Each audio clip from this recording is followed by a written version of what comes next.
also part of the commemoration that we have been truly honored to be part of. We came to Rwanda following the invitation that Rwanda extended to us to be part of this commemoration, and we felt it important to join in the commemoration of the genocide that happened 30 years ago here. And the fact that President Paul Kagame and the government of Rwanda felt that they should invite us is born out of the position that South Africa has always taken vis-a-vis Rwanda. We've always had good relations with Rwanda over a number of years. In fact, when the genocide happened 30 years ago, it was President Mandela who regretted that we did not really fully give a helping hand to the Rwandese at the time when they were going through a moment of catharsis themselves, because we were bringing an end to the system of apartheid, and the two very important events just almost crossed each other like ships in the night. So following that, South Africa embarked on a number of initiatives, which President Kagame spoke about in his speech at the commemoration today, applauding the help that South Africa post-apartheid gave to Rwanda and the solidarity that we pledged, how we helped Rwanda to rebuild its health system by supporting and paying for doctors from Cuba, and how we opened our universities and colleges for Rwandese students to come to South Africa to learn, and how he said many of those who were trained in South Africa are today occupying positions of leadership in their own country. So he applauded South Africa. That in many ways goes to demonstrate the very good and special relationship between our two countries, a relationship which over the years, yes, has faced some challenges.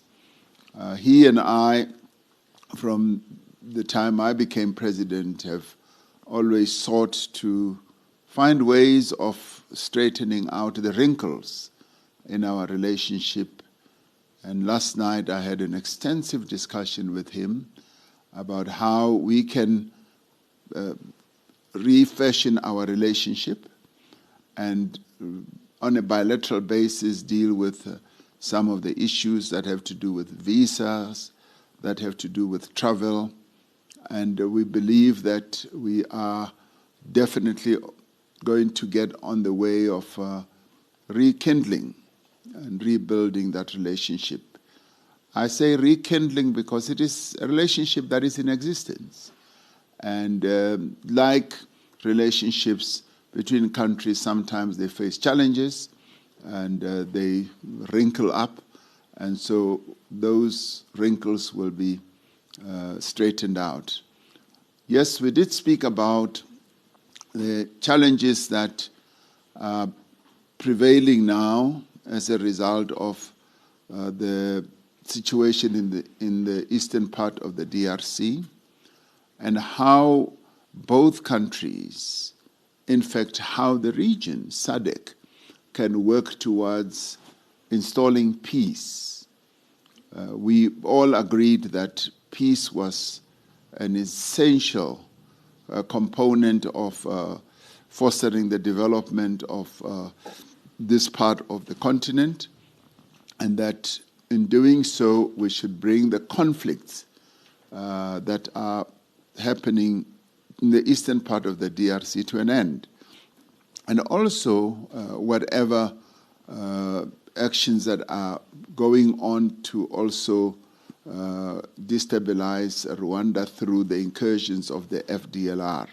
So there are a number of forces that operate in this area, and we agreed that a peaceful political solution is the best option to any military action.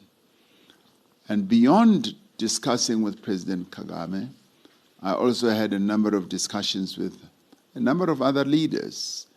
I also had a very good discussion with President Mbeki, who was also attending the commemoration, and we discussed the situation in Eastern DRC. I went on to have discussions with other leaders from other countries, and all of us in our discussions expressed a very deep yearning for a peaceful political solution to the challenges that are being faced here. So I leave Rwanda with a renewed vigor and intention that we should find a solution that will lead to a political solution to what is prevailing here. The people of DRC yearn for peace, and similarly the people of Rwanda also yearn for peace. And so therefore, all of us combined, including SADC, should work towards installing peace in this area so that the conflicts and the violent conflicts, the displacement of people in the DRC and indeed in Rwanda should come to an end, so that there should be peace and silence the guns in this part of our continent. So that is what we are hoping and aiming for. Your Excellency, since the issue with the DRC, there is the Rwanda process and the Nairobi process in place. Is there a direct role for South Africa now that South Africa is leading a SADC force in the Eastern DRC? Yes, there is the Nairobi process, there is the Rwanda process, and all these processes are collectively aimed at ensuring that the conflict comes to an end. And we take a lot of inspiration from that. The President Lorenzo of Rwanda, who leads SADC, is firmly involved in the process that was initiated, which is the Rwanda process. So we work under his leadership and his guidance. And the Nairobi process is a process that was aimed at installing a ceasefire as well as ensuring that there is a political intervention and a solution. South Africa, therefore, has a role to play as well in supporting all these processes. We are part of SADC, and we therefore play a key role in supporting the two processes. So we will not try to install a process on our own. We will work in tandem with the processes that are underway. We do play an important role in that as members of SADC, we want to see peace. And peace is our calling card. That's what we bring to the whole process. And so therefore, we do not see our role being exclusive. We see it being inclusive of all the other processes that are ongoing. And of course, we have to be talking to all parties. We have to interface and interact with all other parties. And with that, I'm sure that we should be able to find solutions to the conflict. Sure. Thanks, Vincent. Mr. President, if you could flesh out some of the details on the discussions you had with Mr. President Kagame on resolving the standoff around the visas what are the details? By when would you want this resolved? Were there any timelines that you agreed to? President Kagame and I obviously want the various challenges that we face to be resolved as quickly as possible. And so we have not exactly set out a time frame, but as soon as possible, we want this to be resolved because we want ease of travel for Rwandese to come to South Africa. And we are in the process of dealing with a number of issues as it is now through the regulatory processes. So I would not be able to give a time frame, but all I can say is we want immediately to resolve the challenges that prevail. For South Africa, it's not a good option for us to be at loggerheads with any country on the continent. That is not who we are. We are a country that, because of our foreign policy, should be at peace with all countries in the world, because our remit is a better Africa and a better world. And South Africa should be always committed to having good relations with all countries in the world. And if there are problems and challenges, we must always be on the side of seeking solutions to whatever problems there are. So we are going to resolve these as quickly as possible, because not doing so serves the interests of those who may not want to see good relations between our two countries. So we want good relations. I certainly want to see good relations between South Africa and Rwanda, and indeed all other countries as well.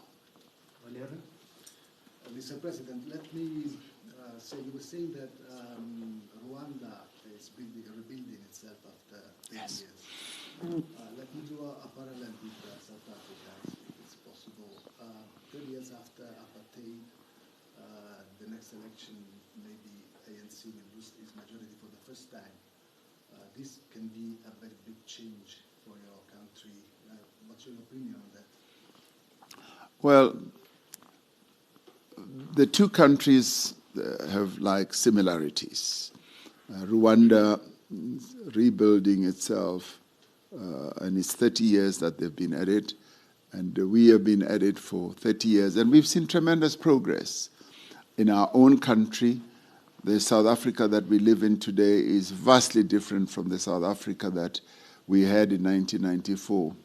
And we've seen great improvement, great movement forward. We are a country of 62 million people, and many of our people have seen changes in their lives. And like many other countries, we face challenges, a number of challenges that have to be addressed. And we are addressing those challenges. And what I can assure you is that the party that I lead, the African National Congress, is not going to lose its majority on the 29th of May.